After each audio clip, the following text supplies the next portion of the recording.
All right, everybody, welcome to your final week of English 1 regular. Are you so excited? We're almost done. So, you got a few things to do this week. There are 2 assignments for you guys, and these are your last 2 assignments. The first one is the Act 5 reading quiz, and I'll go over Act 5 quickly in just a second. And then the second one is a paragraph where you're assigning blame, and I'll talk about that in just a second. So, very quickly, talking about Act 5, which is the final act of Romeo and Juliet. When we left off last week at the end of Act 4, Juliet had been forced by her parents or her father to get married to Paris. So it hadn't happened yet. It was happening. They were planning the wedding. She went to Friar Lawrence and looked for help and threatened to kill herself if he didn't help her. So, using his knowledge of medicines and herbs, he makes her a special potion that she drinks and makes her look like she's dead, but she's not actually dead. So, we finished up with that in the morning. The nurse comes to wake Juliet, which they think is for her wedding, and instead they find her quote unquote dead. So, all of these people go, instead of to a wedding, to a funeral, which is a little sad for Juliet. And then they take Juliet's body and they put her body in the Capulet vault. So it's an above ground crypt. So she's not buried underground. She's next to Tybalt, though, who actually is dead and who died a few days before and is surrounded by all of the dead bodies and the bones of her ancestors in there. So the plan was that Friar Lawrence was going to write to Romeo and tell Romeo the plan. And then Friar Lawrence and Romeo were going to meet outside the vault to get Juliet, take her out of there, take her away, and then just wait for things to kind of die down while they figured out how to kind of reintroduce this idea that Juliet is actually alive and that Romeo and Juliet are married. Things do not go as planned. If you see either movie versions, the same thing happens. Romeo's friend Balthazar, who's kind of like a servant too, mistakenly he sees Juliet's funeral and then naturally assumes that she's actually dead and doesn't really understand that all of this is going on. So he goes and tells Romeo that Juliet is actually dead. In the meantime, the letter that Friar Lawrence had written in the actual play, Friar Lawrence sends it with his other friar friend called Friar John, but there's an outbreak of the plague, and so the people in the next town won't let Friar John go any further. So similar to kind of our current day plague situation, he's not allowed to move, he has to isolate, and he can't get the letter to Romeo. So things kind of go awry, and they really build up that dramatic irony, especially in the older version of the movie where like the friar, the monk is walking along and he's got the letter, and then Romeo like rides right by him and they pass like right next to each other, and you're like, no. That's when you know something that the characters in the story don't, is dramatic irony. So Romeo mistakenly thinks that Juliet is actually dead. He shouts out, "I defy you, stars," which is kind of cursing his fate or his fortune, that he thinks, this happened to him. Like, why did you have me, to God? Why did you have me fall in love with Juliet? And then she died, et cetera, et cetera. And then he makes a kind of hasty plan. He goes back into Verona and he finds someone who will sell him some poison. So he goes to an apothecary, which is like an old timey kind of like a surgeon, kind of like a doctor in some ways, and he buys some poison from the apothecary. Initially, the apothecary doesn't want to sell Romeo the poison because it's against the law to sell this poison, but Romeo ends up giving him enough money to make him sell him the poison. So Romeo sneaks back into Verona and he finds the Capulet vault. And then here is where the story in the book kind of diverges from both of the movie versions that we've been watching. In the actual story, in the play, as it was written by Shakespeare, right now we have 2 people who have died. So Mercutio died first, and then Romeo killed Tybalt because Tybalt killed Mercutio. Now we have Romeo going up to the vault, and he happens to go in the play at the exact same time as Paris, the man who was planning on marrying Juliet that day, also goes to visit her. So Paris has brung flowers to lay at her grave and kind of say goodbye.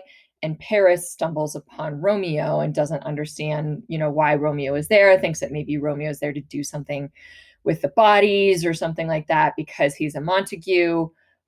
they start fighting. So Paris tries to arrest Romeo, do a citizen's arrest, and it doesn't work. And Romeo says, like, get out of here. I don't know who you are, but I'm a crazy man. Like, you don't want to fight me. Things are not going to end well. They end up fighting, and Romeo ends up killing Paris. So this is the third person who dies for Romeo and Juliet's love in the actual story. So Romeo kills Paris.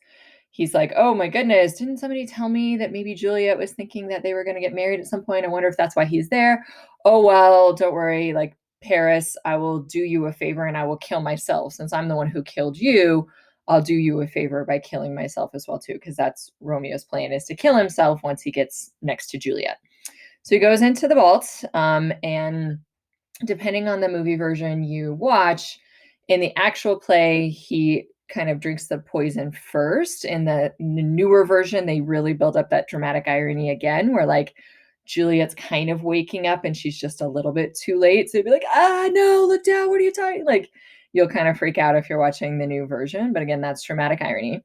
He goes in, and he's kind of looking at Juliet and stuff. And he says these kind of ironic things like, it doesn't even look like you're dead. You still look as beautiful as if you were alive. And it's ironic because she actually isn't dead. And we know that she's not dead. But he drinks the poison and then he dies. Then Juliet wakes up. In the actual play, Friar Lawrence comes in between when Romeo dies and then Juliet wakes up. And he kind of tells her, oh no, like things went awry. He didn't get my letter, so he thought you were dead, and now he's dead. And then Friar Lawrence's like solution to the problem is that he's going to take Juliet and then put her in a nunnery. He's like, nope, nobody's going to want you. Like, you were already married, and then your husband killed himself, and everybody thinks you're dead. So we're just going to like stick you in a sisterhood of holy nuns to get rid of you, kind of thing. But then they hear some people outside because Paris's servant had heard the fight, and so he ran and got some watchmen and things. And Friar Lawrence just like runs away in the play. Like, he's just like, oh, there's people, I dare no longer stay. And he just leaves Juliet there by herself, which I think is not very nice of him to do. So Juliet doesn't know what to do. She tries to drink some of the poison, but Romeo drank it all. She tries to kiss him and get some of the poison off of his lips, but that doesn't work either. So eventually she grabs his dagger from his side and she kind of talks out loud to the dagger. So she's personifying this dagger like it's a person and says, oh, happy dagger, this is thy sheath. And she uses it to stab herself in the heart. So she's talking to the dagger like it's a person. And the sheath is that kind of cover that you put a dagger into, saying that her body is the sheath. So there rust and let me die. She stabs herself. So the watchmen come in because they had heard that there was a commotion. And there they find Paris dead, Romeo dead, and then Juliet, who they thought was dead, is now newly dead. And they can tell that she has stabbed herself through the heart. So now we're up to 5 people who've died: Mercutio, Tybalt, Paris, Romeo, and Juliet. So then people come in and there's all this commotion trying to figure out what happened. Eventually, in the play, they catch Friar Lawrence outside as he was trying to run away, and they drag him back in, and he kind of tells the story of what happened and his involvement in it. There was also a part 2 where Romeo was talking with his friend Balthazar, who kind of helped him get back into Verona, and says, like, give this letter to my father. So in the end, they kind of read the letter out loud, and it confirms what Friar Lawrence had said, that they were secretly married, and then he killed himself to be with Juliet and all of these things. So Friar Lawrence tells them everything that happened and everybody's roles in it. And then it's confirmed by the letter. And then Prince Escalus comes in and says, like, look what has happened. Look what you have all done. Before Prince Escalus kind of finishes up the story, though, in the actual play, Lord Montague comes in and says, oh my goodness, you wouldn't believe this. My wife has died too. So Romeo's mother also dies in the actual story because of a broken heart, because her son was exiled and she could never see him again. So is that believable? Probably not, Shakespeare, but my guess is that he just, wanted to give the actors something more to do, or it's a little bit more interesting, or maybe to try and make it sadder if all of these people die instead of just like Romeo and Juliet themselves. So at the end of the play, there's 6 people who are dead because of this.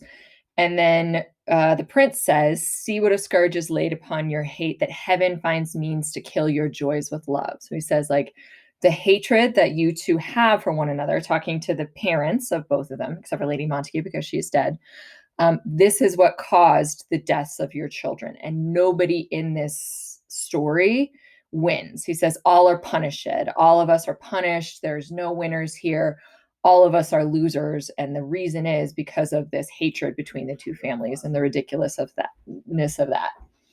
So then he kind of continues on with what's going on. In actual play, the two families kind of make up. So Lord Montague and Lord Capulet both say, oh my God, I'm so sorry. I can't believe that we let this get this far.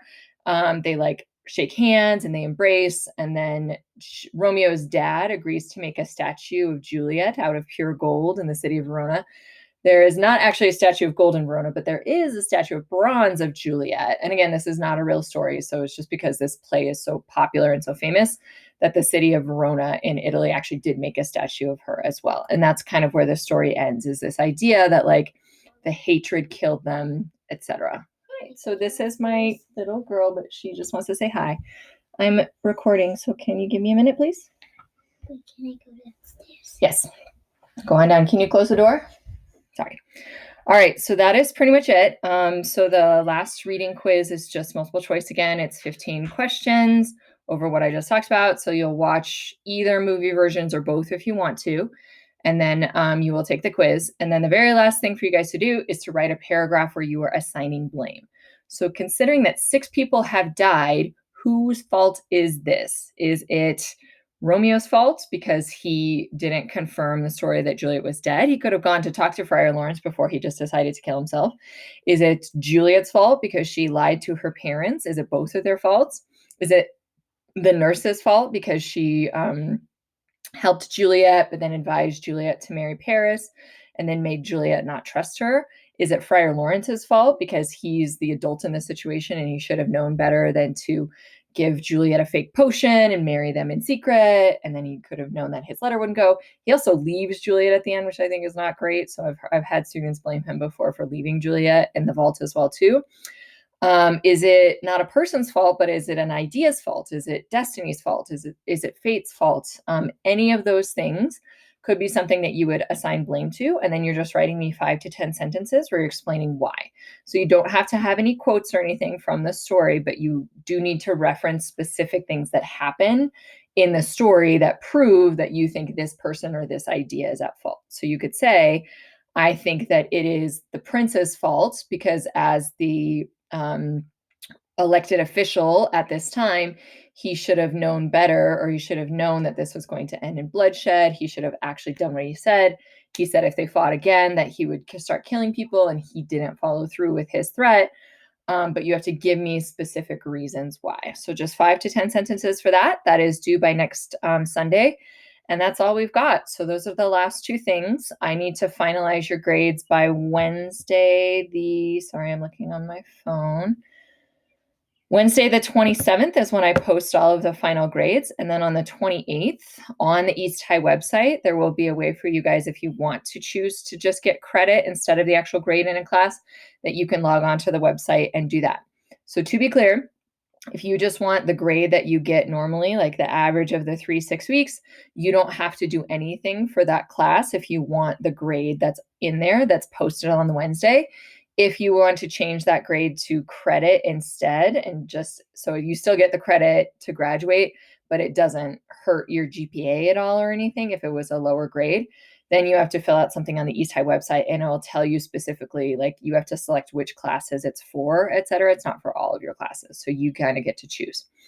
If I post anything next week, it would just be like an explanation of how you're going to do the grading, but these are just the last 2 assignments, okay?